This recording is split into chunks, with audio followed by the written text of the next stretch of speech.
stream.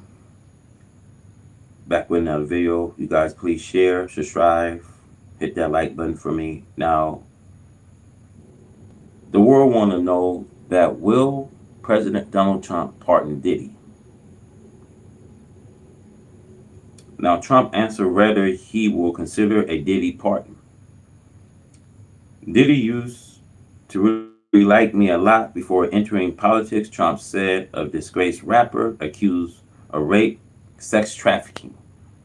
Speaking with members of the press on Friday afternoon, President Donald Trump floated the possibility of issuing a presidential pardon to disgraced rapper Sean Diddy Combs, saying it's not popularity contest and I will certainly look at the facts if asked. In a federal indictment unsealed on September 17, Combs was charged with racketeering, conspiracy of the RICO sex trafficking by force, fraud, coercion, transportation, engaged, and prostitution. If found guilty, he will face a minimum of 15 years behind bars or a maximum sentence of life in prison. He has maintained his innocence throughout the ongoing trial, in which witnesses have testified to alleged rape, sexual assault, severe physical abuse, forced labor, and drug trafficking. Now, the government liably can prove their case that Diddy was running an enterprise for 20 years. So it says here the ex assistant's testimony exposed alleged abuse, forced labor, and drug trafficking by Diddy experts.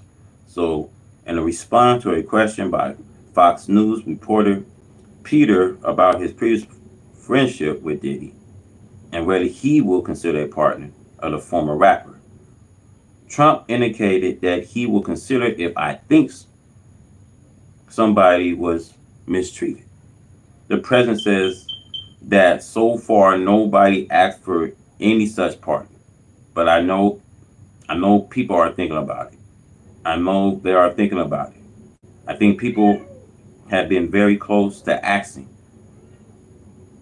So people have been thinking about this. Many people have been thinking that Trump will pardon Diddy.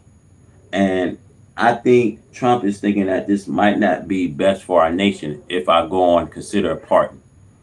So as right now, there's a lot of feud going on between President Trump and Sean Diddy Combs on this pardon, on their relationship here.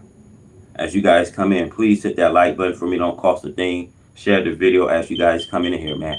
I really think it's going to be hard for Diddy to get a pardon, and Trump, man, I think that he's thinking that this will not be best for our nation if I consider a pardon. So it says here, Trump says that though he never had a falling out with Diddy after entering politics, he will read some little bit nasty statements in the paper all of a sudden. It's different, he went on. You become a much different person when you run for politics and you do what's right. Now, I think Trump just wants to reset, this start all over. So as right now, I think it would be kind of hard for Diddy to get this part. Let's roll this clip because we got to see what Trump have to say. Let's see what the President Trump have to say.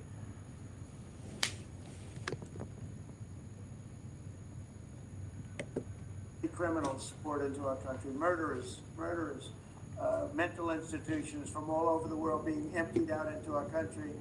And if we don't get them out and get them out quickly, could lose your country very easily. This is a bad, that anybody would allow this to happen to our country. With all of the things, we took over inflation, we took over some wars, we took over a lot of problems that didn't exist when I was president. None of it existed. We wiped out ISIS. Other than that, we had no wars. Putin was never going to hit Ukraine.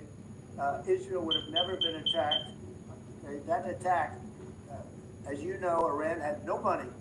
They didn't have money for Hamas. They didn't have money for Hezbollah. They had no money whatsoever. They ended up building this whole car here. I mean, I thought he built this whole car. Pretty much he does. he's got incredible factories, and like I looked at one in Texas, it's unbelievable. I know all of the manufacturers will build their parts here too. I mean, it used to bother me. They make a part in Canada, a part in Mexico, a part in Europe. It's sent all over the place, and nobody knew what the hell was happening. I think it's ridiculous. You build a car, make it in America, and I gave them a little leeway on that. You know, gave them some leeway. But over the next year, they've got to have the whole thing built in America. That's what we want. We want America to buy American-built cars. Thank you very much, everybody. Thanks, guys. Thanks, guys. Thanks, guys. Thank you, guys. Good meeting. It was a good meeting. Are you considering? Thanks, guys. Keep going. Keep going. Keep going. Thank you. Thanks, guys. Let's go straight out here. Government's a little bit nasty, Peter. You haven't noticed that yet. You've had a charmed life, right? You tell me. Very charmed. I think you've had a charmed life. I think what I'll do, if you don't mind, numbers have just come out which are rather extraordinary, and I thought I'd play a tape of one of the people who I've respected over the years, from Joe Kiernan, Rick Santelli. This just came out, and we'll just play that for a second. Personal income is up 0.8%.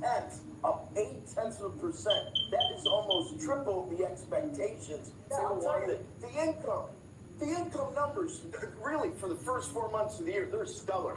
They're really stellar. I mean, I could go back and look at the first 4 months of many different years. Really, very strong numbers, and you're right.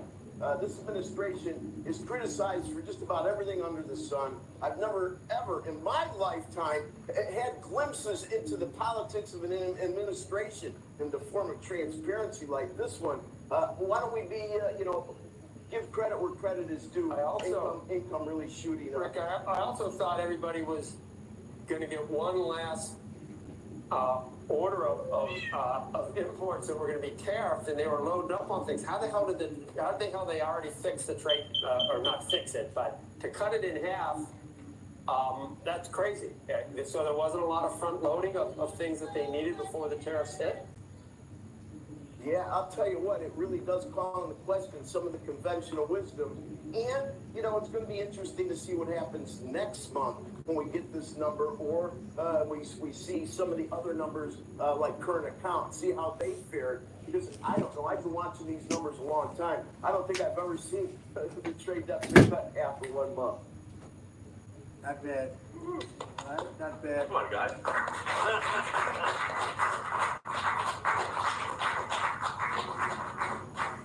See Howard and Scott are here, so it's great. You guys want to stand up, Amy? You might as well. You're the ones who help produce those numbers, and it'll only get better. The tariffs are so important, and that's why we were so happy with the decision yesterday, where the tariffs continue, because without the tariffs, our nation would be imperiled. We would really be imperiled. I think I can say that with great surety, Scott and Howard. And so we were very happy to get that decision, that big decision yesterday. And today it's about a man named Elon, and he's one of the greatest business leaders. And produced, he stepped forward to put his very great talents into the service of our nation, and we appreciate it. And just want to say that Elon has worked tirelessly helping lead the most sweeping and consequential government reform program in generations. And the kinds of things that he's found and his people have found. A group of very smart people, and they found things that are pretty unbelievable.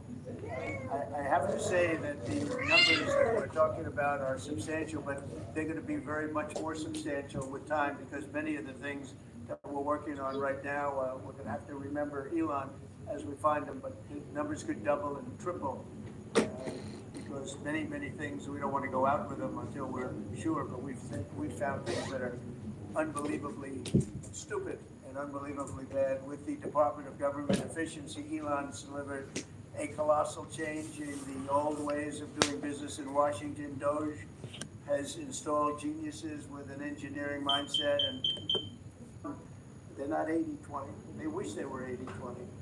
And they're wasting a lot of money if they're going to continue with that nonsense. And this one's a little bit more of a basic. And I want to say this to my viewers, man. I don't think Trump is really considerate of pardoning Diddy, man, because there's a lot of things he got to do for this country to get this country back running, y'all. just notice, man, a lot of people want this pardon done.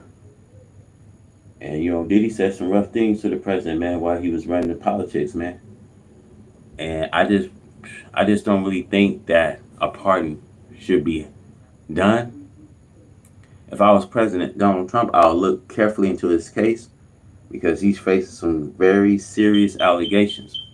And I just don't think that presidents should never consider pardoning a criminal. See, that's the problem, man. When we look at criminals and see what they've been convicted of, I believe that some people deserve chances, but when we look at severity and nature of these crimes, I don't think it's best for the country. I really don't think it'd be best for the country. So whether Trump consider it or not, we got to focus on how we're going to move in a better direction here. Rather pardon criminals. So let's roll this clip. Big question, but back when you hosted The Apprentice, you mentioned once in 2012 that Diddy was a good friend of yours back then. He has since found himself in some very serious legal trouble. Would you ever consider pardoning him? Well, nobody's asked.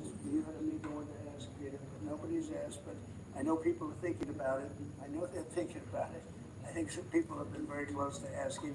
First of all, I look at what's happening, and I haven't been watching it too closely, although it's certainly getting a lot of coverage.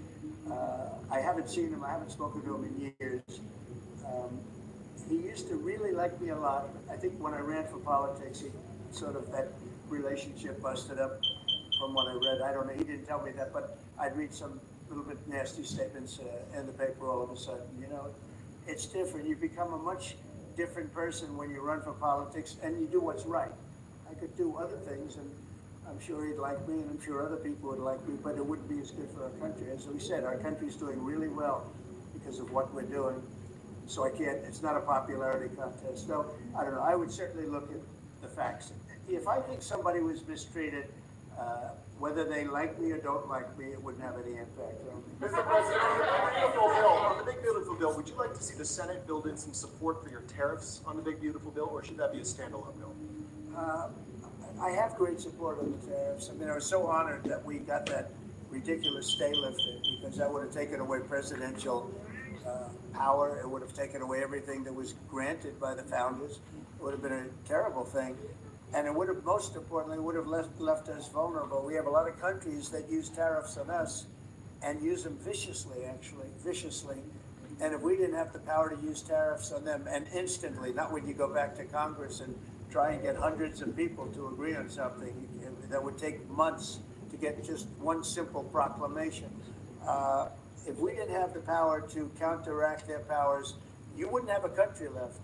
We have to act fast. We have to be fast and nimble, as they say. And that was a really great moment, I think, yesterday when that stay was lifted. And hopefully now we'll go to court and just win that battle. Because if we don't have the power to do what they're doing to us, we are going to be a great nation no longer. Elon Musk was once idolized by folks on the left in this country before joining your administration. Now he's considered a hero by conservatives. Why do you think this man and what he's done in American life has been so politicized? Well, his life has been amazing. I mean, I look at so many different things. I look at that rocket being, guided back into position. I've never seen that before. I thought it was a space movie. I thought it was a movie. You look at what he's done in terms of communication, it's been unbelievable. So many different, even tunnels going underground, not having to go through all the process of going, he's got a company that does that. He's got so many different companies. Starlink, as an example. He saved a lot of lives, probably hundreds of lives in North Carolina. I don't even know if you remember, but I called you. They needed Starlink in North Carolina. And I didn't know what the hell Starlink was. I said, what is it? Who owns it? He said, do you know Elon Musk? I said, yeah, I happen to know the gentleman. This was before his government stay. And they said, we really need it because North Carolina was literally became an island. It was, people had no communication. They had no access to anything, and they were dying. And I called up Elon, and you can't get it because it's so successful. It's very hard to get. And he had so much of it brought over there, and they told me it was unbelievable. It saved a lot of lives. So, he's just done a lot of things. I don't think he gets credit for what he's done. But he's a very good person, too. You know what? If he wasn't a good person, but he did the same things, I'd probably maybe speak differently. He happens to be a really good person who loves the country. Mr. President, on one big, beautiful bill, you had indicated this week that there were some things you didn't like about what had passed in the House. What changes do you want to see the Senate make? And you had also...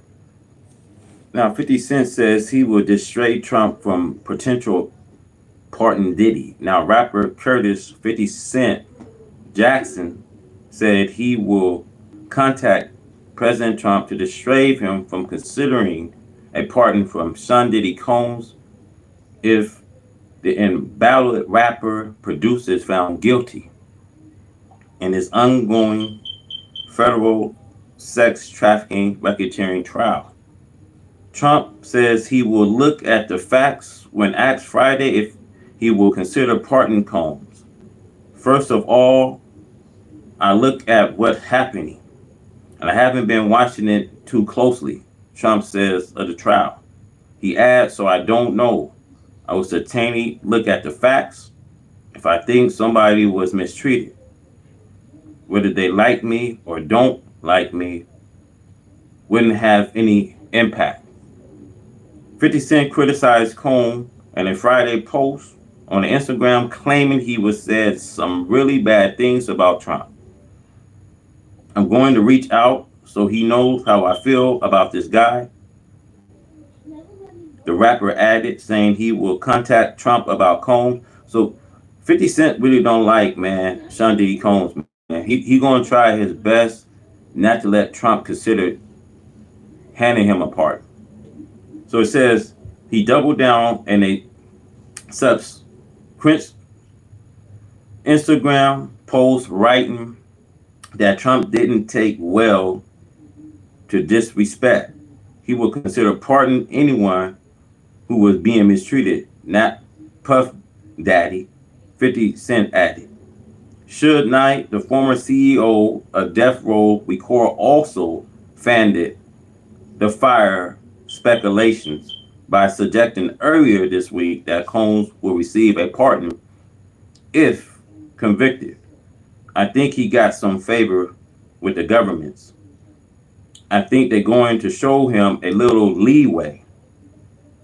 It might not seem like it when it's all said and done, but I don't think he have nothing to worry about, Knight told News Nation. I don't think he's worried because he's going to be federal.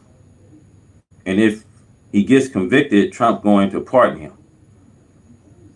Trump has made headlines with his recent pardon, which include reality TV stars who was convicted on bank fraud and tax. Savannah, one of the daughters, said Trump told her on the phone that you guys don't look like terrorists. Now I'm gonna tell y'all something, man. In this trial that the government is wrapping up all evidence on Diddy, man. And if you reward a criminal, it don't look good for our nation. So he got to face the facts that he's dealing with a severe penalty if found convicted. Now, government is trying to take away his assets. So this is some serious stuff, y'all. If I was President Donald Trump, I'll look more into this case. I won't recommend him pardon Diddy because everybody is coming out saying that maybe Trump will consider pardon Diddy. And I think 50 Cent is coming out, letting it be known that he don't like Diddy and every criminal should be treated as a criminal. So with that being said, man, you're going to have people like 50 Cent is going to persuade the President Trump not to consider on pardoning him. So this wrote this clip, man, because I don't think Trump is very serious into pardon Diddy, man. But like I said, man,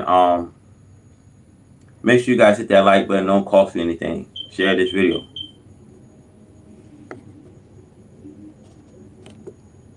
Also indicated there were things you didn't like about the bill. What would you be suggesting he push senators to change in their version? Well, I'll tell you, I'll go first.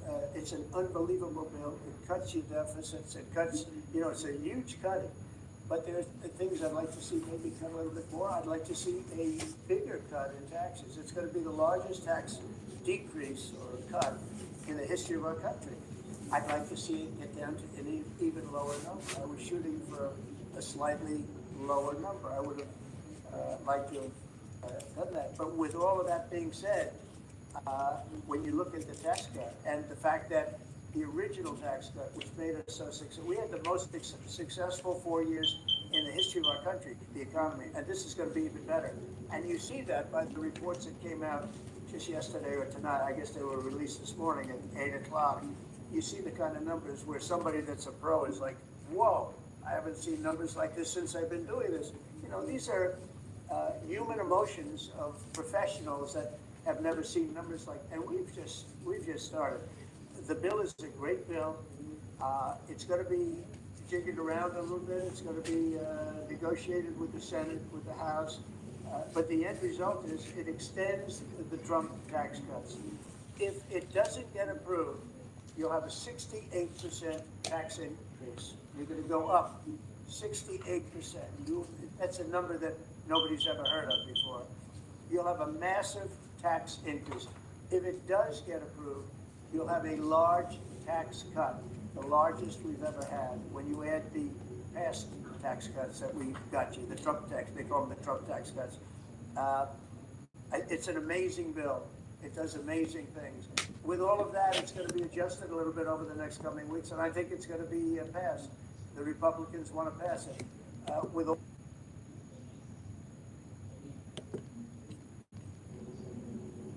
the great leaders of the other two that we just mentioned, they all said the same thing, that the United States is the hottest country right now anywhere in the world. And 6 months ago, we thought it was dead, like a dead country. And it would have been a dead country if we didn't have the right result on November 5th. It would have been a horrible, horrible situation was going on with the borders, with transgender for everyone, and men playing in women's sports, and so much more. But they were saying the hottest country anywhere in the world. And then I played that little clip because that was one person who's respected, but there were two people, because Joe was in that one too. Joe's a good man. But that was one group of people saying something about the success of what we've done over the last 4 months. They cannot believe it. In the one case, they said they've never seen anything like it as long as they've been doing what they've been doing. They've been doing it for a long time. So I just, I want to thank Elon for helping. And again, the United States right now is the hottest country anywhere in the world. There's no country as hot. And we're doing really well. We came, when I left, we had no wars, we had no problems. We defeated ISIS, we rebuilt our military, and we had no inflation. And when I came back, we had a lot of inflation. We had wars all over the place. We had the embarrassment in Afghanistan where we gave up billions and billions of dollars of. Let me tell y'all, man. I told y'all, Trump says he had no response to a pardon of Sean Diddy Combs, but he would look at the facts. He's gonna look at this, at the nature of this, case, man. And I don't think he's gonna consider it pardon Diddy, y'all. He's trying to work on building America again. He's not really considerate of. In other words, y'all, he don't give a damn whether he pardoned him or not. I don't really think he have a slant, a slight chance. So with that being said, man, it's gonna be very hard whether the President Trump, consider Diddy to get pardoned. I don't think he's gonna reconsider it or look into it. Because of the nature, of this charge carry life sentence. He can get a maximum life. So I don't really think he's going to really recommend looking into this nature of this you know what I mean, charges that can carry life. So I don't know if Trump will pardon Diddy. A lot of people say he will. You know what I mean? A lot of people think he's not. So I'm one of those guys, you guys, that I don't think he will pardon. Let's go. Military equipment, the most embarrassing moment in the history of our country, I believe that strongly. We have Russia with Ukraine. We had the attack on Israel in October, horrible attack, October 7th. Horrible, horrible attack. Nobody's ever seen anything like it. And now we have something where we're really healing a lot of that. We stopped India and Pakistan from fighting. I believe that could have turned out into a nuclear disaster. And I want to thank the leaders of India, the leaders of Pakistan, and I want to thank my people also. We talk trade, and we said we can't trade with people that are shooting at each other and potentially using nuclear weapons. And they're great leaders in those countries, and they understood and they agreed. And that all stopped, and we're stopping others from fighting also, because ultimately we can fight better than anybody. We have the greatest military in the world. We have the greatest leaders in the world. We put one of them in charge of the Joint Chiefs of Staff, as you know, General Raisin Kane. Yeah, I want to say this to you guys. With all this stuff going on right here, you know what I mean, with the Middle East war, with the, you know what I mean, priest fires, you know, Trump got a lot at hand, man. He got to work on some negotiation in that Middle East. He gotta look at these tariff wars he's putting on. That's causing a lot of things to shift. Like in other words, you see tariffs in the black communities, tariffs on our black farmlands. There's a lot of things going on, y'all. And like I've been saying, if America going to do anything right, if she's going to turn this back around, they have to do one basic principle: a square deal of justice. So the truth of the matter is, I don't really think Trump cares. I don't really think he's going to look at that trial. You know, I think, you know, when they have a strong case and they get that conviction, I think Trump is going to make his move. I think he's not going to consider a pardon Diddy. If he gets found, you know, convicted, with a lot going on, y'all, I don't think Trump is really worrying right now. I think when it comes to our economy, I think that we got to fix what's in front of us, y'all. You know, so it's a lot at stake, y'all, to say, you know what I mean, why should he be thinking about one person, you know? So that's just my take of it, man. I don't really think he's going to consider a pardon for Diddy. So we got a lot of things we got to look forward on, you know what I mean, moving this country to a better place. So with that being said, y'all, I just think that we come into some rough times, man. You know, and I don't really think President really gives a damn about pardon Diddy or not, man. That's just my take, y'all. I could be wrong, but that's just my take, man. We got an economy that needs, you know what I mean, to be fixed, man. And I just don't think that why you about all this time to pardon a man that's being being charged with RICO indictment, being charged with coercion, being charged in engagement of prostitution. You know, so that being said, you guys, it's a distraction itself.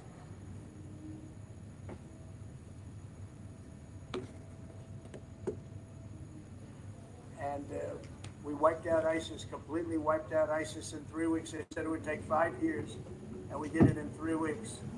And that's the way it is, but we don't want to have to use our military. We want to be peace through strength when we can. And that's the way we're going to have it. So I just want to thank Elon and all of his people. Most of those people are staying, almost all of them are staying, and they're going to be with us. And you're going to see the results coming long into the future. Even a year and 2 years later, you're going to see a lot of the results, and those hundreds of billions of dollars are going to be adding up, and they're going to continue to add. It'll be interesting, really interesting to see what the final number is going to be. But again, Elon gave an incredible service. Nobody liked him, and he had to go through the slings and the arrows, which is a shame because he's an incredible patriot. The good news is that 90% of the country knows that, and they appreciate it, and they really appreciate what he did. And they gave him a little special something. We have here a very special that I give to very special people. I have given it to some, but it goes to very special people, and I thought I'd give it to Elon as a presentation from our country. Thank you, Elon. Thank you. Okay. Thank you. This is a lot. A lot that was this week. Large lot. Well, let me say perhaps a few words. This is not the end of Doge, but really the beginning. My time as a special government employee necessarily had to end. It was a limited time thing. It's 134 days, I believe, which ends in a few days. So that comes with time. But the Doge team will only grow stronger over time. The Doge influence will only grow stronger. It's I liken it to a sort of Buddhism. It's like a way of life. So it is permeating throughout the government, and I'm confident that over time we'll see $1 trillion of savings and a reduction in $1 trillion of waste and fraud reduction. The calculations of the Doge team thus far, in terms of an FY25 to FY26 delta, are over 160 billion, and that's climbing. We expect that number will probably go over 200 billion soon. So I think the Doge team is doing an incredible job. They're going to continue doing an incredible job, and I'll continue to be visiting here and be a friend and advisor to the president. And I look forward to times being back in this amazing room. By the way, isn't this incredible? It's stunning. I think the way that the Oval Office, the president has just completely redone the Oval Office. It's beautiful. I love the gold on the ceiling. Pretty nice. Yeah. It's been there a long time. That was plaster. Nobody ever really saw it. They didn't know the eagle was up there. And we highlighted it. It's essentially it's a landmark, a great landmark. And it's 24 karat gold. And everybody loved it. And now they all see it when they come in. So it's been good. The Oval Office finally has the majesty that it deserves, thanks to the president. So I look forward to continuing to be a friend and advisor to the president, continuing to support the Doge team, and we are relentlessly pursuing $8 trillion in waste and fraud reductions, which will benefit the American taxpayer. That's it, really. Thank you, Mr. President. Thank you. Thank you. Thank you, President Trump. The president mentioned that you had to deal with all the slings and arrows during your time at Doge. There's this. Well, some of the people, some of the media organizations in this room were the slingers. Well, so there is a New York Times report today that accuses you of blurring the line between. Is the New York Times, is that the same publication that got a Pulitzer? Look, Trump don't forget anything, man. When you come at Trump, you got to come at him correct. If you want something, you got to come at him correct. Now, Trump, he's not going to forget all the things people said to him. That's one thing I'm going to tell y'all. Trump is not going to forget. So if Diddy said some harsh things to him while he was running for politics, Diddy might kiss that partner goodbye, man. See, it's consequences if you get found guilty. If the government proving the case and they building this case up, you see, I want you guys to understand it's a build up in this case, man. They didn't narrow down the witnesses. I know you guys heard that it was like 190 witnesses that was subpoenaed. Well, they narrowed it down where they don't need all those witnesses, y'all, for a conviction. So like I said, your favorite celebrities, your LeBron James, came out saying no party like a Diddy's party. You know what I mean? Just your high celebrities.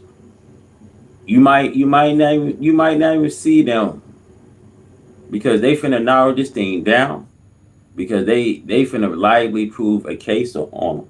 And like I said, man, whether Trump pardon him or not, I don't see the reason why I said that I won't recommend Trump pardon him because if he gets found convicted, he's guilty.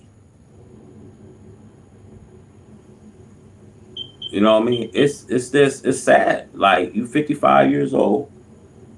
You know what I mean? It's like how you made your bed. You got to lay in it now. You know what I mean? This man ran a 20-year enterprise. And the violence we see with Cassie Ventura. You know, I told you guys in my last video, man, that what Cassie Ventura did open up the Pandora box. All he had to do is settle her. Gave her 40 million, send her away, and live your life, man. Now you facing severe consequences.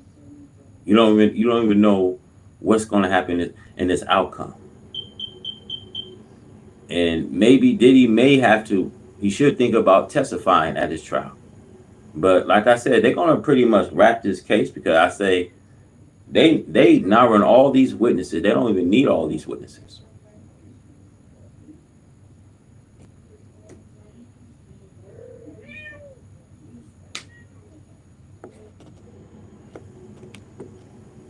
Surprise for false reporting on the Russiagate. Is it the same organization? I gotta check my Pulitzer, my Pulitzer counter. But Phil, I think the judge just ruled against New York Times for their lies about the Russiagate hoax, and that they might have to give back that Pulitzer Prize. That New York Times. Let's move on. Okay, then President Trump. I got one for President Trump. So President Trump, Biden aides who used to work here are in talks with Republicans in Congress to go and testify about what they did or didn't do to possibly conceal President Biden's decline.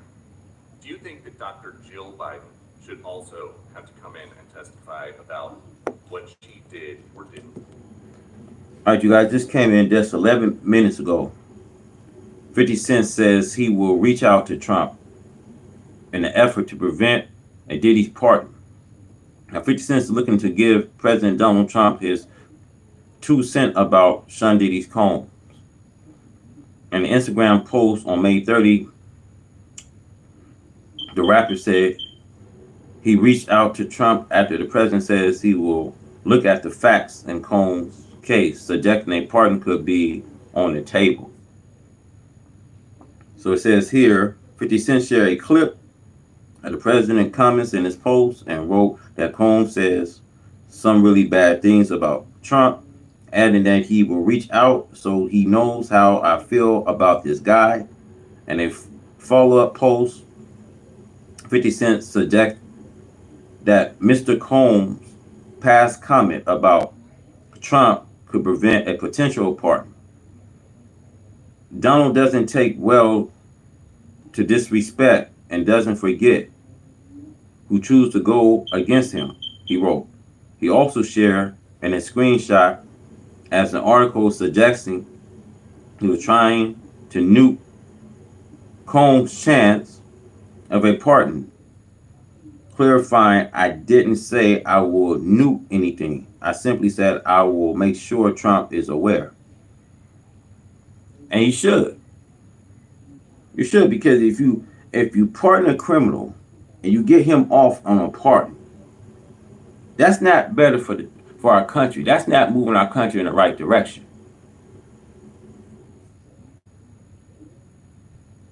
You know. So it says here, Combs is on trial in New York, and he has pleaded not guilty to charges of sex trafficking, racketeering, and transportation to engage in prostitution. So it says when asked in an overall office on May 30 about the possibility of pardoning Combs, Trump says that nobody asks about it, but that I know people are thinking about it. and some people have been very close to asking. He went on to say that he will look at the facts of Combs' case. If I think somebody was mistreated, whether they like me or don't like me, it wouldn't have any impact, he says. Now, the nature of this charge, we see the mistreatment, man. Plain to this day, y'all. You seen how Cassie was beaten, her friend Morgan was beaten by Diddy. And see, he ain't gotta look at the whole trial, but it's plain to this day, y'all. They got captions, video footage, Cassie beaten in that hallway. It don't take a rocket scientist to figure this stuff out, y'all. When I'm saying Trump, all he gotta do is look at the photos. The photos tell a whole story.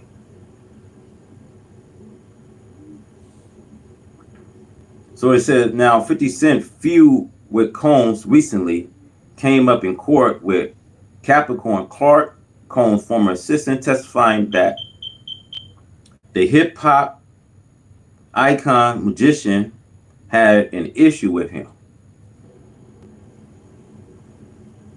So it says, Bryant, a law professor at Michigan State University College of Law, recently told the USA Today that Trump could pardon Combs and end his trial. These are federal charges against Combs, so that the main limit, the matter had been federal, and it has to be criminal versus civil, and related to something that already been done. But the person didn't have to even be charged yet or convicted, the Supreme Court has said.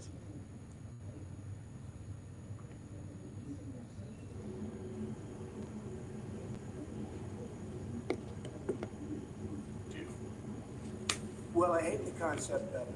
It's the wife of a man who was going through a lot of problems, and everybody that dealt with him understood that. And I guess it came out during the debate loud and clear.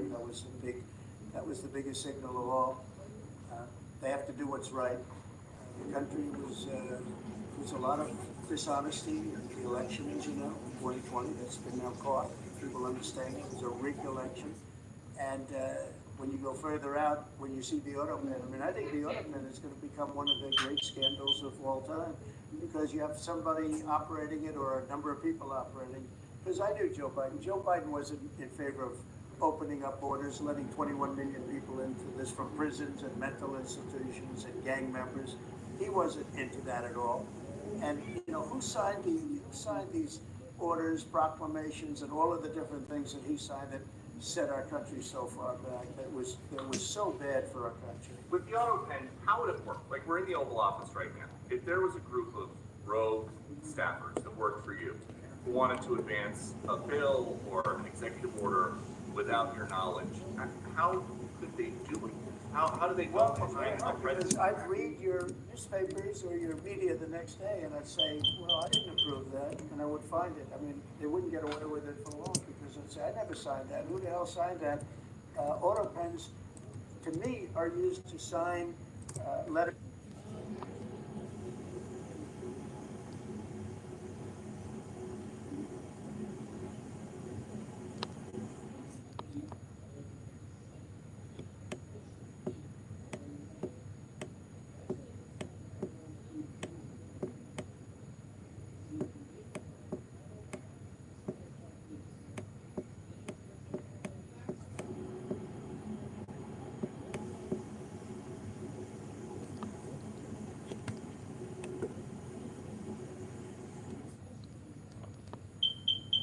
Wait, stop. You're not gonna accept that ridiculous offer for your car accident, are you? What do you mean? The insurance company offered me $5,000. Donald Trump could pardon Diddy if Diddy gets convicted.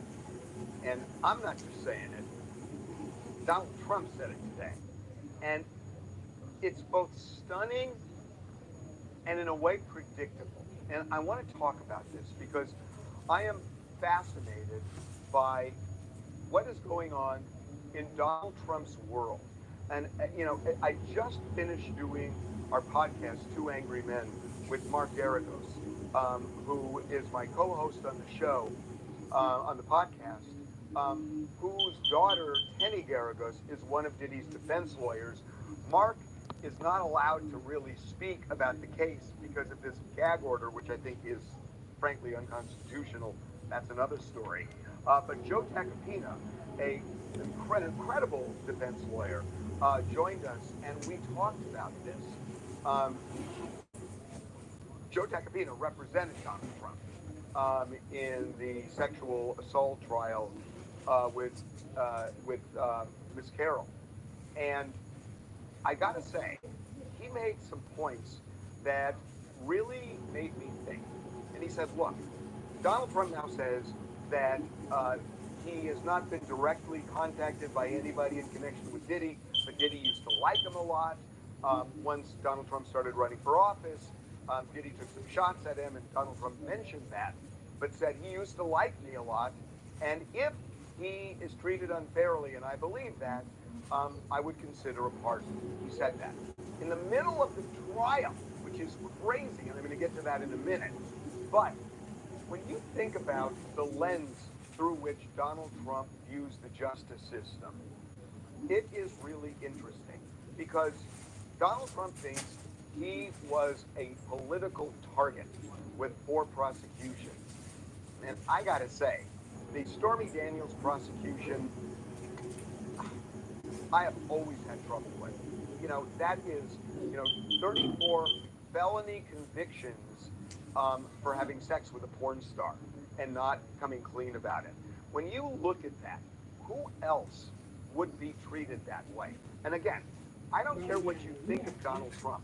Forget about what you think about Donald Trump for a minute, because I'm not going to say, look, I knew him for 20 years before he ran for office, and I've had a lot of problems with Donald Trump, with his positions, various positions. But I got to say, when you look at like the Stormy Daniels prosecution, and I got to say, with the way they heaped on, case after case against him, his view of this is that the justice system is stacked against political opponents. And that's his lens. He thinks that's the way the system works. And Joe Tacopina had some interesting thoughts about that. He said, look, anybody who is targeted in a criminal justice system and comes out either clean or even if they're convicted, believes they were mistreated, when they get out, they never view it the same. Even if it's a progressive Democrat going in, if they feel they've been mistreated, coming out, they have disdain for the justice system.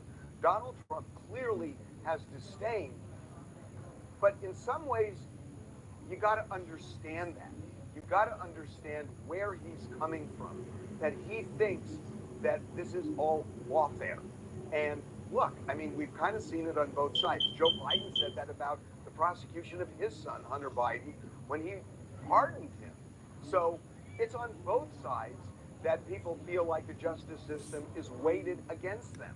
So it's not unsurprising that Donald Trump would start pardoning people. Look, man, if you pardon criminals,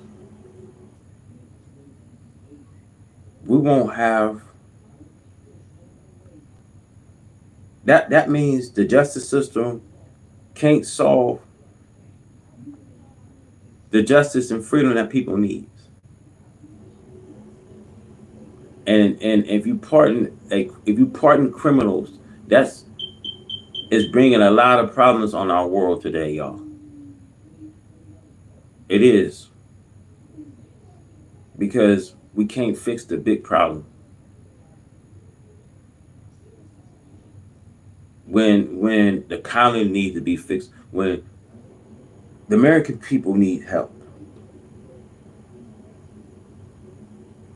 I mean, I just think we had a break of it all.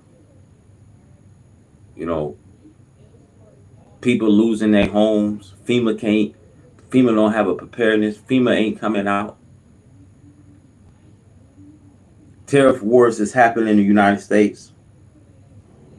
and Trump is putting on Apple phones in China. I mean, it's like we got a lot of straightening up we got to do.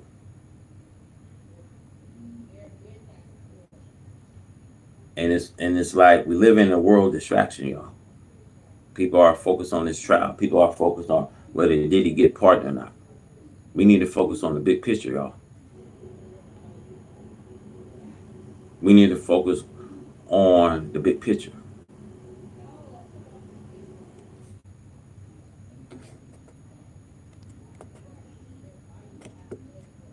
A, who supported him, and B, who he believes were unfairly treated. Even if we don't feel they were unfairly treated, we're not looking at their cases through his lens. So it seems crazy sometimes, I think, when you look at January 6th pardons, when you look at the Todd Chrisley pardon, when you look at various other pardons, you're thinking, why is he doing this? Well, there's an answer to that. So what I asked Joe Tacopina today was, look, what about his kids all of a sudden coming out and supporting Trump? The way the Chrisley's daughter came out and supported Trump, the way the Chrisley's daughter spoke at the Republican convention, the way she wore a Make America Great Again hat, the way she supported Donald Trump, that made a big difference in the decision to pardon her parents.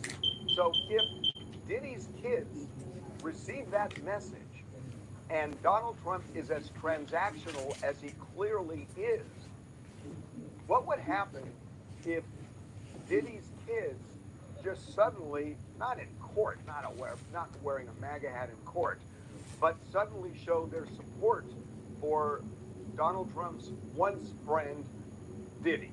What if they do that? As transparent as it would be, Donald Trump seems to like things like that. Now, the final thing I want to say is this. I asked Joe Tacopina, what about Trump's comment? What does it do to the jury? And he thought it would. Look, there's a lot of people said that the money that Diddy got, they said that he can buy the president. This is what people saying.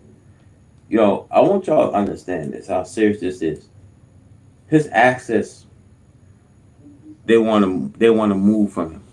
His endorsements, everything he's worth. You don't think that with all this is on the line for him? See, here's my thing. Here's why a lot of people a lot of people is thinking that Trump might pardon him. But it's a favor now. What you going to do for me? And you gotta look at this man, his whole image, his brand. What's at stake here? Y'all gotta look at the big picture. I want to get you guys to look at the big picture here. Do he got money to pay off? Trump? Of course. Money talks. If you got money, money can buy you out a lot of things, man. Money will buy you out a lot of things, man. But if the government is going after his assets, and if he gets found guilty, right? Now you got to think, will Trump give him a pardon? Will he get another chance to get back in court? See, that's the thing you guys need to be worried on. Because now, if Trump decided to pardon Diddy, now, what you going to do for me now that I pardon you? What you going to do for me? So, saying all this, you guys, there's a lot at stake here.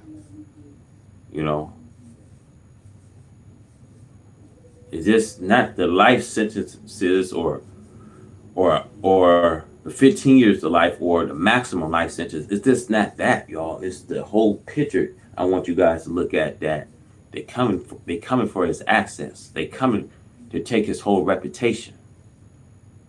So it's a lot that he's fighting for. Let's go. Was a nightmare for Diddy that that Donald Trump said this. And the reason he thinks that is when the jury goes into deliberations, they could end up saying, look, I mean, you know, even if we convict him, because we kind of think he's guilty, we're not sure he's guilty, but if we find him guilty, he's probably going to get pardoned. Trump kind of sent that message. So we might as well convict him, do what we think is right, even though we don't know it's right, and he'll get pardoned anyway. So Tacopina thinks this was awful for Diddy, that Donald Trump said this in the middle of the trial. I'm going to end by telling you a quick story. When I was, I think, 19 years old, the Charles Manson case was being tried in Los Angeles, and the jury went up the stairs into the courthouse one day, and there was a newsstand, and there was a Los Angeles Times newspaper with a headline that said, Manson guilty, Nixon declares, when President Nixon was president. The defense went in and asked for a mistrial because they said the jury was so influenced by Richard Nixon, who was president, that Charles Manson and his followers could not get a fair trial. The judge actually took that seriously, did not grant the mistrial, but it was a huge deal that Richard Nixon had said that, and the jury saw that headline. So presidents make a difference. And I just think this is so interesting that right in the middle of this trial, Donald Trump gets lobbed this question, and he inserts himself into people, the United States versus Sean Combs. It is just an amazing world we live in. Ready to unlock Roblox digital gift cards? Start earning with Microsoft Rewards today. Welcome back. Now let's get to the latest in the federal sex trafficking and racketeering trial against Sean Diddy Combs. Testimony resumed this morning from a former assistant using the pseudonym Mia. This is her second day of testimony where Mia said Combs physically and sexually assaulted her numerous times when she worked for him. Mia says that she also felt trapped with no safe way to report the abuse she suffered. The former assistant testified she was suspended several times from her job for different reasons, including accidentally falling asleep after being awake for days, and reacted to one of Combs' violent episodes. The jury saw an email Mia received from Human Resources following the incident that noted she was suspended without pay for 5 days. Mia testified she was told her suspension was because Combs said she was being insubordinate. Combs has pleaded not guilty to charges that include racketeering, conspiracy, and sex trafficking. If convicted on all counts, he could face up to life in prison. Joining me now to discuss this and other of the trial this week is Ryan Smith, contributor to the show, legal analyst extraordinaire for ABC, Sports Center anchor as well. Welcome back to the show, Ryan. How are you, man? How's everything? Good to see you, Stephen A. How you doing, man? Oh, man, this case is crazy, man. I'm doing well, but I'm doing a hell of a lot better than Diddy. Let's get that out the way. And definitely a hell of a lot better than him. I want to pick up from where I just left off. What's the significance of Mia's testimony this morning? It's huge, not only from the perspective that she talks about how she was sexually assaulted by Diddy, which is a big part of the prosecution's case, but it's also part of the racketeering case. Part of what they're trying to prove is a forced labor element of his racketeering case, essentially saying he had people like Mia working for days in a row under force of threats or coercion. What threats? There's threats that she has over text messages of communications where he's saying, I'm going to tell everything. Things like sexual assault that she experienced in her mind that might be told to Cassie and others that might hurt her. So what they're trying to put together through Mia's testimony is a couple of different things. First is that there was an element of forced labor going on under Diddy, where people felt like they had to do things that were extreme under force of like threat and violence. She talks about how threw a computer at her, threw spaghetti at her. That concern led her to be in this forced labor situation. She's also there to corroborate elements of Cassie's story. Cassie talking about the sexual assault she went through, and now Mia talking about what she experienced as part of the overall case of Diddy having this criminal enterprise, having all these people working for him, planning certain things, doing certain things to cover up the crimes they believe he was committing. So what else stood out to you in court this week? I mean, that seems like more than enough. Was there anything else that stood out to you over the last few days? Corin Clark's testimony, that was huge. I mean, This woman talking about everything she went through working for him, working with him, that contributed to the elements of kidnapping and arson. Because you talk about Kid Cudi, that whole situation. We talked about this last week, Stephen A. The idea that Kid Cudi feels that he tried to bomb his Porsche. That's the arson part. So she's talking about all the different relationships that Cassie had with Kid Cudi, how Diddy found out, and the reactions he had. Coming to her house with a gun, forcing her to go one place. That's part of the forced coercion and all of this. And then doing these things like breaking into Kid Cudi's house. She talks about everything that happened there, and that she's then assigned to go and tell him not to talk to the police. All of this works into this criminal enterprise they're starting to talk about here. This idea that he owned or operated and associated this enterprise of doing crimes and had all these people doing things to help facilitate that. When we talked last week, we talked about, hey, where is all of this going? Now we're starting to see, Stephen A., where all of this is going.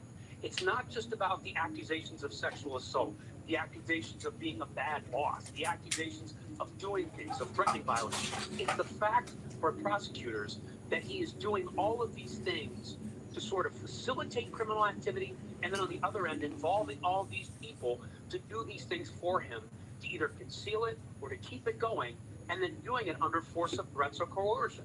Saying to people like Mia, hey, you do, or the insinuation is, hey, you don't do this for me, I'm gonna tell everything about what happened with you and me. You do so and somebody else.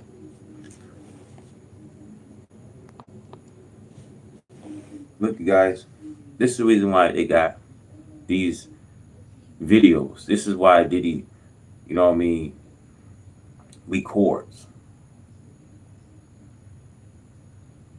and got these explicit videos to show, to try to prove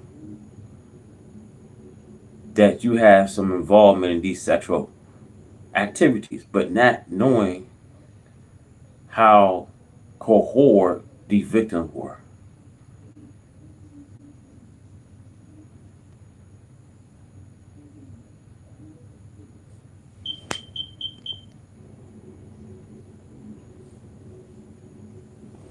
See that picture right there, Diddy?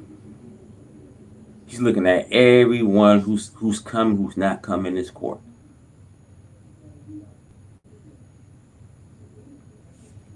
The government don't have to prove too much of a case. This is why those 199 witnesses that were subpoenaed in, they narrowed that down, y'all. They just bringing in witnesses, it seems like, of Cassidy friends, people that was close on Cassidy. You know, the reason I say this to you guys, they find the same storyline. The prosecution won't, and the government has. This is why, if you notice, all these victims that's coming in testifying is either former, you know what I mean, friends with Cassidy, like Kid Cudi, a former boyfriend, people that was close with Cassidy. They're not bringing in the main celebrities that was at these freak offs.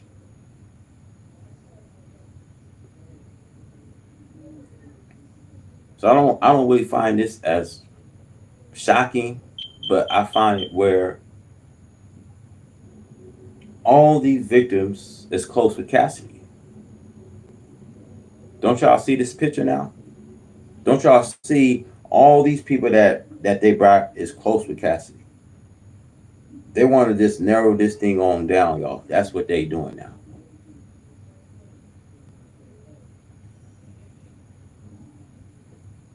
They're just going to go on and narrow it down. Because sooner or later, when they reach and come with the verdict, they want to get Diddy on all counts. All these accounts, man.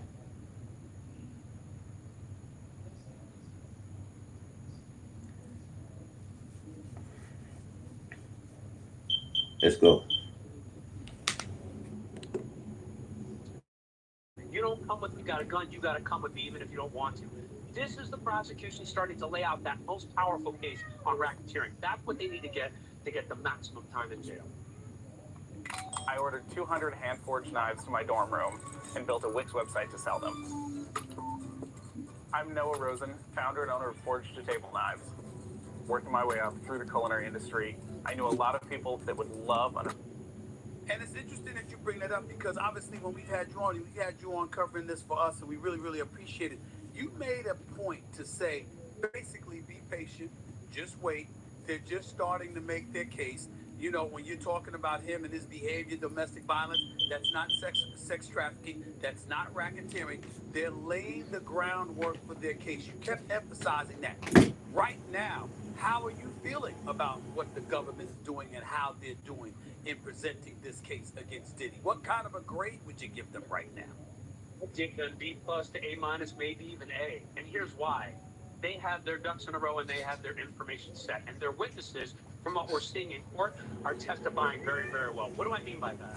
Well, the groundwork part of it, like you talk about, when we first started talking about this, you asked me how long this case would last. I said 6 to 8 weeks. Now they're even saying it could go 5 weeks. So this case is picking up steam. The prosecution is not only efficiently presenting their case, because Stephen, you got to think about this as like people are sitting in that courtroom every day for hours hearing this stuff. If it drags on and on and on, and prosecution can't be very efficient with their points, you start losing jurors. They're going fast, they're going smoothly, and they're getting out information very quickly and very precisely. That's helpful for the jury. Not only that, cross-examination becomes huge here because these people are getting pressed back. Let's say, for example, me and Capricorn. That's where I was going. Yeah, they're getting pressed back on their social media posts. All these things they posted with Diddy. These witnesses are prepared, though. They're talking about, hey, I posted this on this day, yes, but it didn't mean I didn't feel this way at the time. They're talking about, with Capricorn Clark, they tried to press her on the fact of, did he have a gun? Yes, he had a gun. I had to go with him because he had a gun. That's witness preparation right there. You don't want that witness getting up there hemming and hawing, opening up other lines of questioning. Now, the defense is doing what they can do, but what the speed of this case and the witness testimony I'm reading is showing me are prosecuting witnesses that are very well prepared and a prosecution team that is slowly and methodically, but efficiently building that case for RICO. It's not an easy thing to do, and from what I'm seeing so far, reading, because we're not able to see it on TV, what I'm reading so far, they seem to be doing a very good job. Well, we're just reading. You're not just reading. You're in the legal profession. You got sources all over the place. I know you. Listen to Ryan Smith. I mean, how is the? Tell us how the legal profession feels the defense is doing in light of how good the prosecution looks right now. What are you hearing about what the legal system? I'm talking about your colleagues, your contemporaries, lawyers. What do they feel about how the defense is doing? Lawyers I know and people I talk to, they think the defense had an uphill case to begin with. I mean, this is a very tough case to beat. Stephen, you and I have talked about this before. This prosecution office, one of the best in the world. I mean, this is top-notch, best lawyers you can get. That's number one. So you're fighting a really good lawyer on the other side. The second thing is, Diddy has a lot of bad facts against him. He's got lots of people coming forward talking about sexual assault and abuse. So he's got a lot of people talking about the systems, how things ran, how he used threats and coercion. Look, you guys, he ain't got no action. If you got all these victims accusing you of sexual assault, you don't have no action. You have no action for a partner. You know, at this point, man, you got to take some accountability, man. You got to take some, responsibilities of your actions. I know he don't, but maybe one day he'll wake up and see how things is. I don't think Diddy recognizing how severe of this nature this case can carry, man. Some people, they don't realize when reality set in. Once your reality set in, once you're inside a cell that you're going to see for the rest of your life, you're going to realize you're going to wake up one day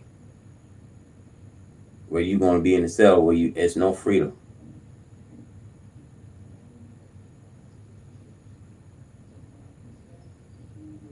And I don't want to to stress this any much, man, but I don't condone this kind of behavior, man. I don't. Do I wish Diddy got locked up? No. I don't wish this for this man, man. But I just think that I guess his time was coming, y'all. You know, his time was coming, and I don't know if he noticed that, but when the state got pretty much a case on you, it's nothing you can do, man, but just to surrender. You know, if I was Diddy, man, if you innocent, why not take the stand and testify? And it's like, why is he not dropping name? Because you know why? How serious it is, and you know the government will lose all these witnesses that they needed. That's why Diddy was like, well, I'm not going to testify. But do you think Diddy's, you know what I mean? You think that one man should be behind bars? You know what I mean? I don't believe Diddy did all this crime on his own. I believe there's some involvement with other people.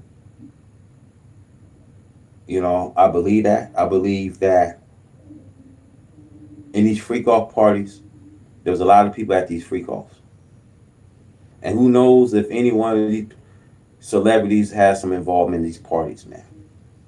But the truth of the matter is, for one man to be locked up and take the responsibility, it's something that they got to look over. Like the tapes tell another story. The tapes will show like involvement, who was at these freak off parties, who was involved in these freak off sessions. See, these kind of questions that we got to ask, because one man can't just be behind bars and get locked up and do the rest of his life.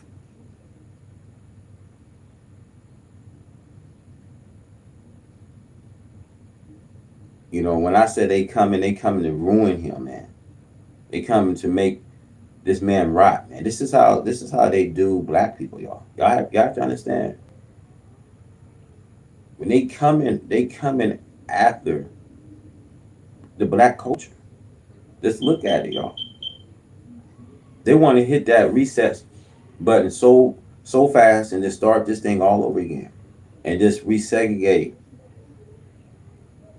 You know what I mean? Black people here in America, man. You don't have no chance. You don't have no hope. When they want to come and get you. When they want to come and tighten the shackles. When they coming. See, they send Homeland Security to raid his house. Come on, y'all. But like I said, I need y'all to hit that like button, though, because it don't cost you anything to hit that like button. Share this video as you guys coming in here.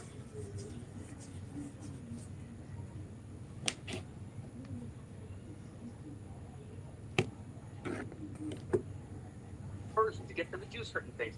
This is the RICO case. So they've got so much going against them. How are they doing? From people I talk to, the defense is doing well. Because you play the hand that you have.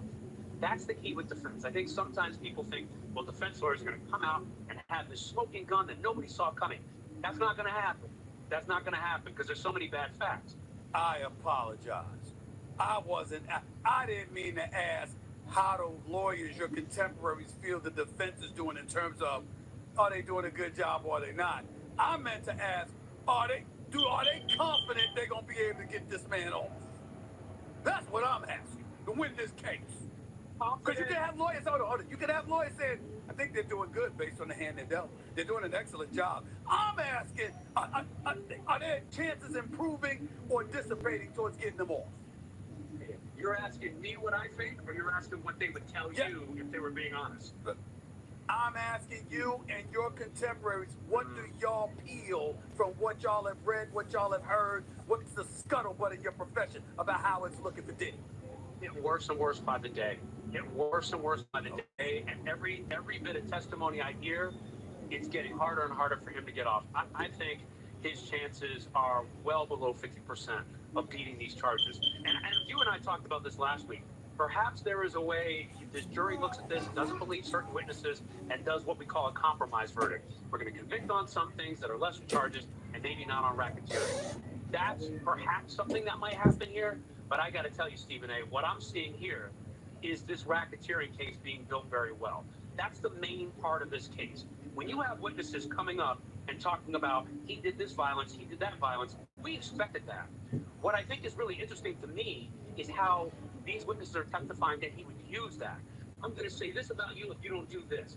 You brought a gun, you're coming with me, you're going to do this with Kid Cudi, you're then going to talk to him and tell him not to talk to police. This is exactly what people say happens in RICO cases. And you got a jury who might be looking at it like, well, RICO cases, I think, are mob cases. I think people have to understand, what do you think happens in those cases? It's a mob boss, allegedly, telling somebody else to do this, do that. I'm not getting my hands dirty. You're going to do all these things, and I'm directing. And Stephen A., there's another part of this that I think might resonate with this jury that I think we have to keep our eye on.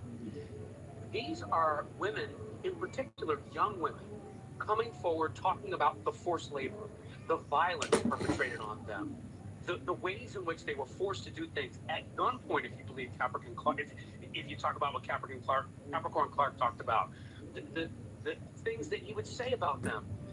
Will jurors look at this and say, he's treating women like this? I mean, when we think about a mob case, we think different men trying to prove things to other men. I wonder if there will be a dynamic of this, of these young women, in Mia's case, somebody in their 20s, trying to work in the music business, and all of a sudden realizing they're in these situations. Ryan, you know, I appeared on Law and Order recently. You know, I got killed. I got killed in the first 5 minutes. You know, but it was on my bucket list because I'm a Law and Order fanatic. I always watch the show, right? And we often see the defense coming to the prosecution, looking to make a deal. Okay, and sometimes the prosecution accepts it because obviously you represent the state, and you know, the quicker the case ends, the less money you have to spend, etc., etc. In real life, in the real world, what if Diddy's defense came and went to the prosecution and saying, it's not looking pretty good for us, but you know what, we'd like to plead to a lesser charge. This prosecution, the Southern District of New York, they strike me as a bunch, they're going for blood. They want this, man. They ain't trying to settle. They don't want a settlement. That's what I'm getting from this. To that you say what? That ship has sailed. That deal ship, I think, has sailed. Now look, Stephen A., I'm not a part of their office, so I can't say if somebody there might say, hey, here's what we don't know. We're in week 2, week 3 of this case. If something goes really wrong for the prosecution that's unexpected, that might change this dynamic. But if it keeps going the way it's going, I would say that ship sailed. That ship probably sailed not long after the raid, or not maybe a couple months after they started whispering things of charges. Because for him, the more he has been defiant, the more you put a prosecution in a place of, well, he's been saying for months, these are all lies. This isn't true. I didn't assault anybody. I didn't do any of this. And now the prosecution has to deal not only with their case, but the fact that in the public opinion, this case has taken on huge attention. And look, this case have taken a toll, y'all. You know, and it's working right in the prosecution hands, man. You know, and it's nothing that his defense can even do. You know, I've been telling you guys, man, if whenever there's a little paint on that floor, yeah, you can get rid of a little paint. But if it's a lot of paint, if it's overwhelming, it's nothing his defense can do but to try to fight on his behalf. But like I've been telling y'all, man, the evidence is so overwhelming. You know, it's nothing his team can do, man. And you know, you had, you know what I mean, Anthony Rico stepped down, another attorney of his. I mean, this thing, man. And then people want to see if President Trump is going to consider giving this man a pardon. That you want to just go on and pardon criminals. We're just going to just, you know, pardon criminals. Just not even look at the justice, you know what I mean, system anymore as, you know what I mean, as bringing in justice. You know what I mean? And you know that's where we at right now, y'all. We living in a corrupted justice system where murderers, rapers, pedophiles get released. This is where we at, y'all. And y'all wonder why the world is the way it is right now. Y'all wonder why we seeing a whole shift with natural disaster thing. Y'all wonder why what's going on in our world, man. Because look, I'm gonna tell y'all, man. This kind of stuff, you know what I mean? It's like, murderers, y'all. Murders they let out, y'all. Just think about it. Elon Musk wanted to pardon that police officer that killed George Floyd. Now people talking about, well, did he get pardoned? You see, people. I tell y'all, man. People get a kick of seeing Diddy free, man. Nah, man. See, this is why. This is why our economy is falling. It's clashing. This is why we facing, disaster here in America. This is why America is on the break of falling. Because you can't never get into the needs of American people and fix the needs for Americans, people. And this is why the nation suffers, man. This is why we suffer. This is why there's more cruelty, carnage, murder, robberies, rape, gambling, drug addiction. It's all here. You got police, you got detectives, FBI, they're all here. But when we see gruesome and savage acts that's committed right between the eyes and ears,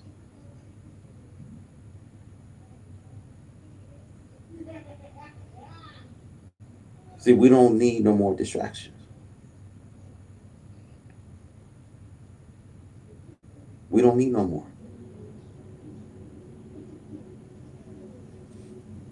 So how everybody feel, how most people feel about this case of Diddy's, man? Some people feel that he's guilty. Some people feel like he deserved punishment. I'm just saying what the people saying.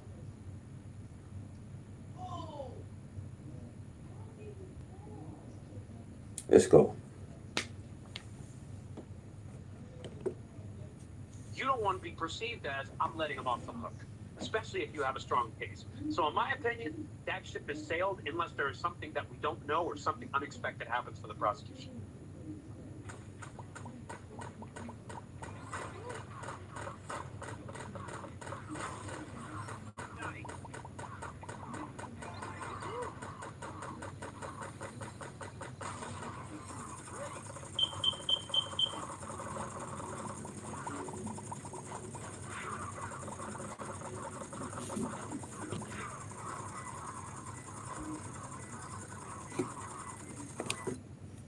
I kind of agree with you because I believe even if they don't do an exemplary job of proving sex trafficking and racketeering, I think they've made such a case for depicting him as a monster that you're going to have jurors that say, no, his ass going to jail. The hell with it. I'm going to say he's guilty for this too. I mean, I really feel like it can get that bad. But let me move on to this next question because I know you got to get you out of here.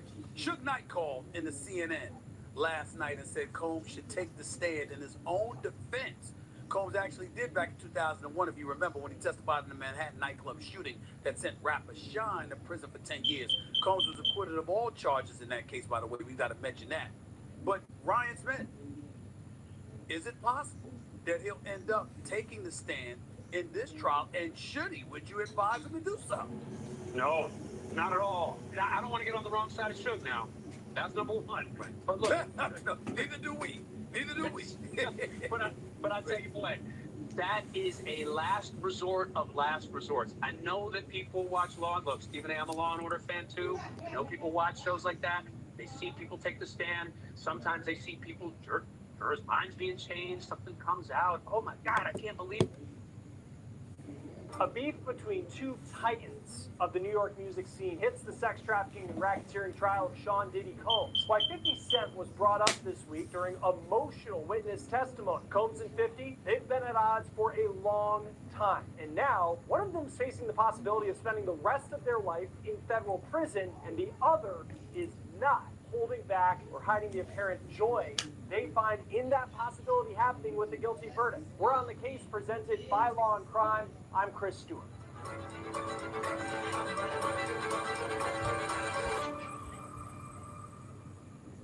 Sean Diddy Combs and 50 Cent. These two go back a long time. They have been rivals for a long time. And this week we learned that, at least from Diddy's side of things, this feud apparently went far beyond work.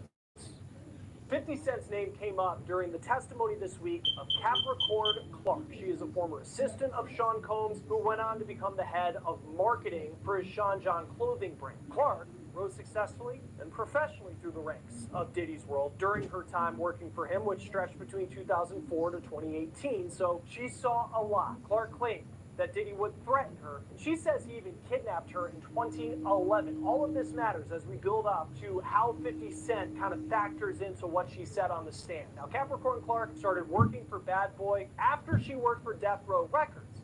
Now, that's surprising, since Death Row was ran by perhaps Diddy's most hated enemy, Suge Knight. Clark said that one of her good friends had a baby with Suge Knight, and that's how she knew him. And in perhaps the most shocking story from her testimony, Clark claimed that shortly after she started working for Diddy, Diddy and his security guards took her to Central Park after dark. And Diddy said, quote, "He told me he didn't know that I had anything to do with Suge Knight, and if anything happened, he would have to kill me." It is an allegation that paints Combs as someone who is ready to take a life. But as Capricorn Clark's testimony continued, she brought up another rival of Sean Diddy Combs and another allegation that he made an ominous threat of violence.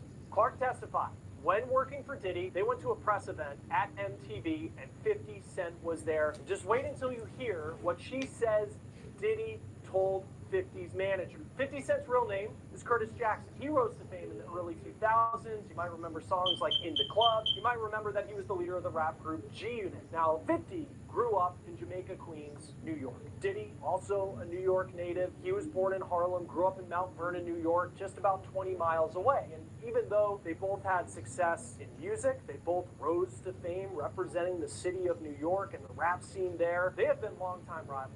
In 2006, 50 Cent released a diss track about Diddy. So almost 20 years ago, this goes back a long way. And in that diss track, he says, quote, "Who shot Biggie Smalls? We don't get them. They gon' kill us all. Man, puppy, know who hit that expletive?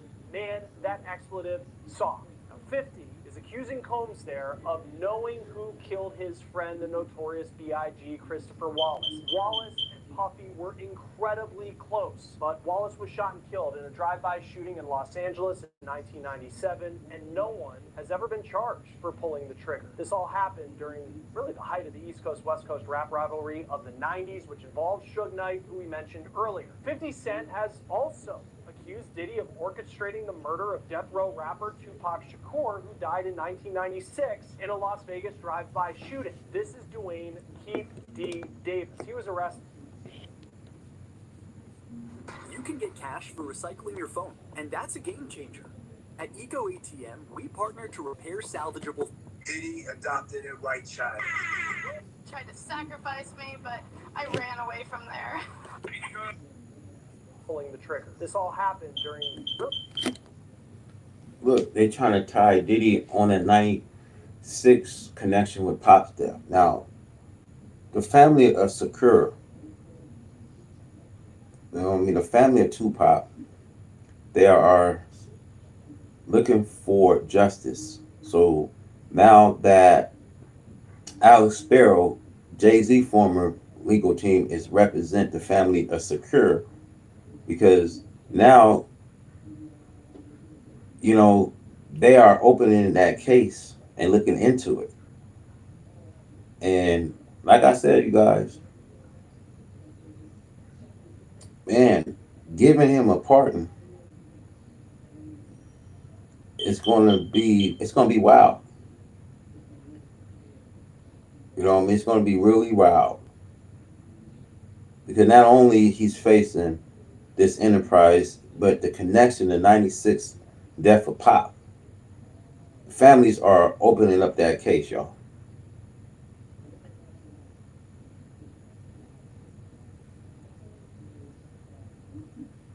Let's go.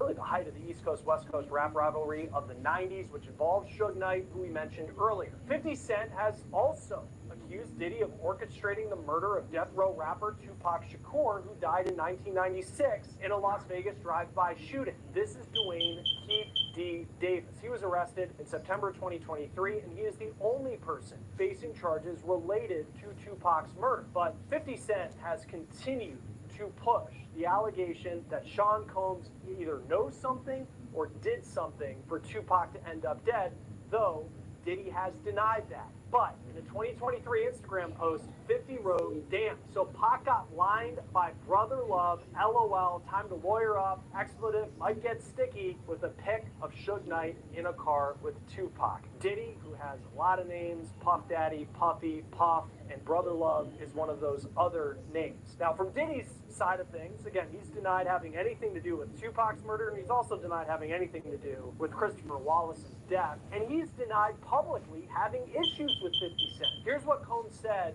when he was asked about a beef with 50 in a 2018 interview with the radio show The Breakfast Club, Power 105.1 FM. Hey, yo, I don't have no beef with I don't know why. With Fifth. He loves me. He loves me. Y'all really can't see it? I mean, y'all can't see it. No, we can't see it. Y'all can't see that he loves me. But see, you really, hold on, you really think that's hate?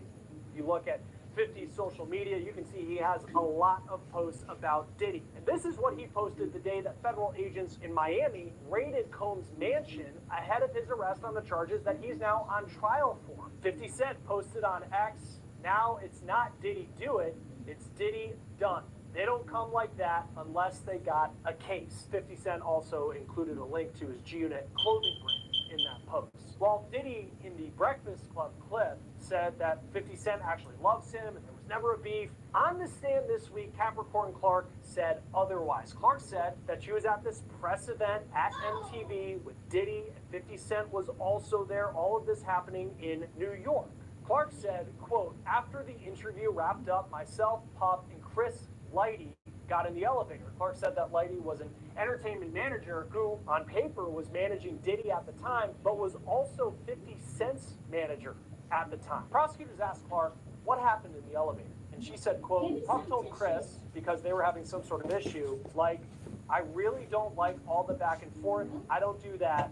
I like guns." The prosecutor then asked, "What's the issue with an individual?" Clark responded, he had an issue with 50 Cent. She said Combs was very serious when he said that. In this case, it has become common to hear testimony from witnesses about alleged threats by Diddy. In fact, several witnesses have said that Diddy regularly threatened to fire people, to beat people, like his former girlfriend Cassie Ventura, and in this case, making a threat involving firearms to settle a dispute, per the testimony of someone who was one of his closest associates for more than a decade. Invoking gun violence and some sort of veiled threat, that could be scary for some, but apparently not 50 Cent. On Instagram, 50 posted right after his name came up in the courtroom, quote, cut, wait a minute. Puffy's got a gun? I can't believe this. I don't feel safe," with a picture that looked like an AI image of 50 Cent on a movie set looking serious. And he wasn't done. Shortly after that, he posted another AI image on Instagram of him in a Yankees hat with a very scared look on his face with the caption, "Oh my goodness, itty bitty Diddy wants me dead. I have to lay low." Sad face emoji. I think I'm gonna.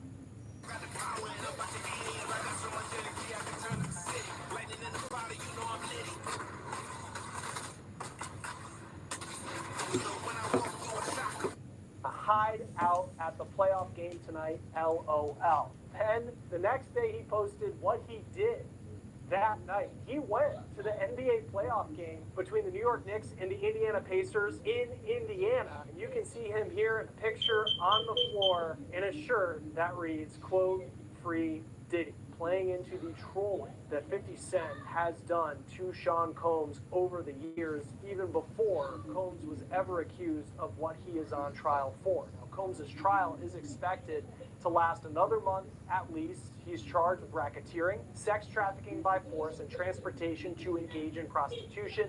He has pleaded not guilty. Join us now to talk more about the trial of Sean Diddy Combs and everything that's going on inside the courtroom is Afi Patterson, civil and criminal defense attorney. Thanks for taking the time to be with us. We're focusing on what was a minor moment in the grand scheme of everything we heard in the trial this week, but there's this anecdote that Capricorn Clark told about what related to 50 Cent, but what Diddy allegedly told 50 Cent's manager at MTV during her time of working for Diddy. What did you make of that? Sean Combs saying, I don't like the back and forth, but I like guns. You know, I think it goes to the overall case. They've been saying that Diddy was a dangerous guy. If he made a threat, he could back it up. And I do recall reading that she said that his demeanor was very, very serious. And knowing the history, knowing his history, his violent history, knowing about the beef between Biggie and Tupac, I think that it probably frightened her. And I think that just again, her knowing about his violence, his propensity for violence, his behavior with her, his behavior with Cassie, his behavior with other employees, he's just continually reinforcing that violence. So I think it was a really good moment for the government. Yeah, it's just, and it seems like there are these little moments along the way where there are some celebrity names that pop up. This case, it was 50 Cent. We heard earlier in the trial, Usher and Neo were at a dinner where Cassie was allegedly assaulted. It was unclear whether they saw that, but it was said that they were there. As far as the history of 50 Cent and Diddy, do we know how it started? I know that 50 Cent had a diss track, I think around 2006, claiming that Sean Combs knew who killed Biggie Smalls, but is there a particular incident that happened that made 50 Cent just seem to really start to come at Sean Combs? You know, I don't know what's ground zero for them. I've seen, interviews that 50 has given saying that it's all business with them. I know they both have alcohol lines, and I know, they're both from New York. I think 50 is maybe from Queens and Diddy is from Harlem. I don't know what their ground zero is, but I know that since this all came out, 50 has not stopped. He's been taunting Diddy online. You, of course, know about the documentary. I believe it got picked up by Netflix, and he is supposedly donating the proceeds to victims of domestic violence. Diddy has had his knee on his neck and his foot to the gas on Diddy for a while, but again, I don't know where it started. Yeah, I mean, 50 Cent, for many people, if it was ever, there was an anecdote that came out that someone had said, oh, I like guns when talking about it back and forth, it might scare you. 50 Cent was at the Knicks-Pacers game in Indiana with a free Diddy t-shirt on, sitting courtside the next day. It's different. It was different.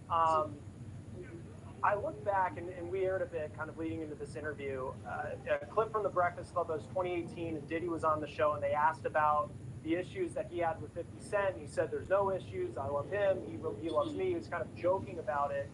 And then you hear these stories that come out, whether it's this one specifically about 50 Cent, or just in general, the picture that's being painted by the government in this trial. For you, has kind of the image of Sean Combs and who you thought he was, has it changed during the course of what we've seen over the last couple of weeks? Certainly over the course of what we've seen, but I think I've seen an interview where 50 said, if you want to go nowhere, go to Diddy. If you're ready for your career to die, go to Diddy. It's long been rumored that Diddy didn't necessarily treat his artists properly, and if you look through his roster of artists, you'll see a lot of individuals whose careers probably started off really, really well, but they ended up with no money. That's long been the rumor. There've been rumors of abuse by Diddy toward Cassie and toward Kim and some other women as well. Even when he was at, I think, Uptown is where he originally started. So, there have always been rumors, but nothing really solidified, verified like we've had in this trial, it's been awful. I think it would be awful for anyone. I don't think his reputation is in the business world certainly will never recover. And you know, even if he's found not guilty, you know, his name is mud. I don't think that it's recoverable. I think everybody is extremely shocked, you know, especially just some of the sexually explicit things. You know, we have a huge.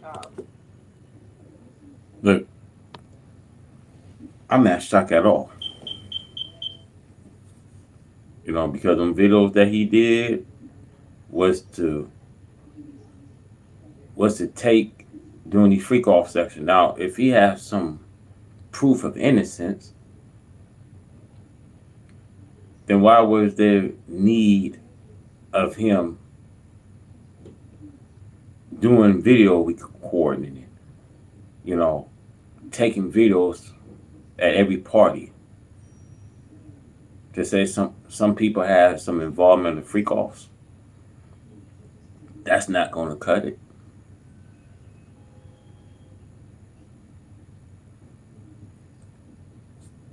You guys seen the whole build up here, man. They are coming to take his reputation from him. It's like they coming after his whole empire, after all the work he didn't put in.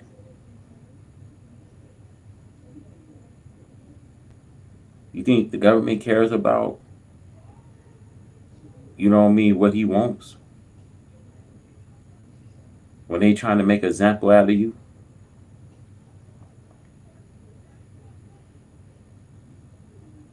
You know, I just feel sorry at the end of the day. If they found a guilty verdict on Diddy, I just feel sorry for his family.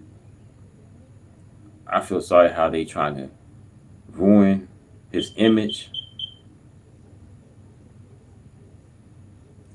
Because those kids is going to be without their daddy, not this, that. But when they come to take all your funds from you and your kids don't have access and having those funds, everything's going to be right back to the tax collectors. Because they want a portion of it. You don't think that they want all his assets? They coming for it.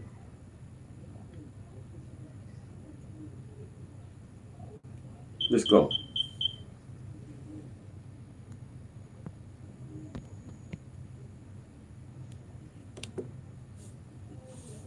Morality issue in America. So anything that's like a little deviant, it's just not going to be really good for you. So I think everybody's a little shocked. I'm a little shocked and appalled and horrified. I think a lot of people are. But you know, this is not what we knew. We knew some things weren't right, but we didn't know just how wrong they were. And I feel like we just knew because I mean, we all grew up, whether it was, you know, some of the roles he had in movies, and I mean, he was everywhere, and then his brands were everywhere, and it's like Making the Band was such like a hit show on MTV back in the day, and there's that famous scene where he has all the contestants walk to Brooklyn to go get, I think it was Junior's cheesecake, and he's yelling at people, and then it seemed like everyone around him in any documentary that he did, it was like, oh, that's just Puff, because he's always just so angry. And then it's just this whole other level in the trial where it just, as an attorney, I mean, how effective has the government been, as you just read, and we can only read transcripts really and kind of hear from the people we have in the courtroom, but just at this point, how effective has the government been at painting the picture of this isn't just someone who was a domestic abuser, this isn't someone who was just a mean boss, but this was a racketeer who's running a criminal enterprise. Yeah, and I think you know, the forced labor issue. I think they've done an excellent job with that. You know, with the transcripts I've been reading, a lot of the people are saying that they worked for 20 hours. Like that's the magic number, 20 hours straight. They, you know, on a good day, we heard you'll get 4 hours of sleep. On a bad day, you'll get 4 hours of sleep. I think one of the what is it? A bodyguard said, you know, if you sleep, you're getting fired. Like it was more rhythmical or rhythmic than that. I don't know, but you couldn't sleep around him. And I think that's what we saw with making the band. But again, we really didn't believe it. We thought it was for entertainment purposes. We didn't think someone could really act like this. And if an employee gave any pushback, you know, they would either be terminated or they'd be threatened with reputational damage. They would be threatened with being blackballed, or they actually would be blackballed. And I think the government's doing an excellent job of proving forced labor. And on that forced labor part, because on one hand, and I found it interesting, like George Kaplan, who is a former personal assistant. I feel like the first 2 days of my period is a rager in my uterus. She angry. But when I take my Midol Complete, I'm good to go for up to 6 hours of menstrual pain. There he is, ready for his 73-question interview. You know the drill. Let's do this. Let's do it. Before we begin, how do I address you? You can call me Love. Got me a Lamborghini. It's, Oh, well, that's nice. I haven't gotten it yet, though. Yeah, I know. When is that coming, that Lamborghini? We talked about this last time. The Lamborghini for a day or two. He got access to the house, and he knows better than to be talking about the things that he does with Big Brother Puff on national television. And Puff, where did that come from? I can't tell you that. I'm going to take your souls. We have the power. We decide what's hot. If we don't go, we control what your kids listen to, we control everything. And I just want to say how much I appreciate Puff Dad for doing the kinds of work that he's doing. When he comes to a P. Diddy party, this is what happens to the white man. It's so unfortunate. You gotta pull back, though, so they can see. That's great. There's an old expression in the mafia and in life: what goes around comes around. And I think you're going to experience that. I'm putting this sleep. You put the drink on his head. Hey guys, welcome back. I talked to you about Diddy before, but things are heating up pretty quick. Rape, assault, kidnapping. It's not just Cassidy. There's a line of people stepping forward.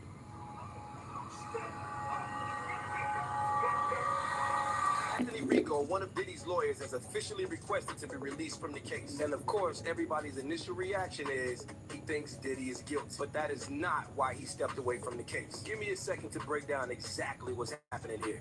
And if any person is guilty of what Diddy has been accused of, he deserves to be in jail. But as of right now, Diddy still is owed a day in court. And Anthony Rico is a decorated lawyer. He won an acquittal for one of the detectives involved in the murder of Sean Bell, a black man. He also represented Osama bin Laden. And I'm not joking. I mean, really not joking. He represented him twice. Once for the 1993 bombing of the U.S. Embassy in East Africa and the bombing of the World Trade Center. You're probably thinking, damn, Diddy really wants to win this case. I'm sure he does. And this man has never asked to be removed from a defense counsel ever in his 20-plus year career. So why did he ask to be removed from Diddy? The answer is found in his statement. This is a highly capable and shrewd defense attorney that found the need to say this as his parting shot. Although I have provided Sean Combs with the high level of legal representation expected by the court, under no circumstances can I continue to effectively serve as counsel for Sean Combs. This is legal speak for I don't feel that I have been respected as competent and capable on this legal team. Keep in mind, he's not the primary lawyer. Mark Agnifilo is. Anthony Rico was hired to essentially be the spokesperson for Diddy's defense team. He has 5 other lawyers. And although Diddy is very popular, Anthony's used to being the guy on much more serious and weighty cases like Osama bin Laden. What probably happened here is a difference of opinion on the direction of the defense. It's likely the other lawyers disagreed with his approach as well as Diddy, which created friction and caused him to feel he needed to defend his name and reputation as an attorney before this blows up in his face. Plus, he's from Harlem, and if you know anybody from Harlem, you know they're not gonna let you get the last laugh. Coach Dakota. I'm not sure what made him back out. Anthony Rico was my lawyer. He represented me. And I believe they're wrong. He didn't represent Osama bin Laden in the bombing of the World Trade Center. At that time, he was representing me. It wasn't true. A different lawyer, a woman, was representing him. So this is bullshit. This whole thing, what this guy said, is bullshit. He's a good guy. He's a competent lawyer. He's a great lawyer. I had him on my case. It was a cold case. I was indicted. The Iceman was a witness against me. Anthony Rico was my lawyer throughout the entire process. Stuck with me. He's an honorable guy. I think he didn't believe in the case. All right, you guys. For further updates, please stay subscribed, man. We're gonna pretty much wrap it, man. I'm just want to go over the Diddy's case, man. How I feel about the whole situation, man. About whether he get pardoned or not. You know, whether Trump pardoned him or not. You know. So further updates, guys. Please just stay subscribed. You know, for another update, man. We're gonna pretty much wrap it. We out.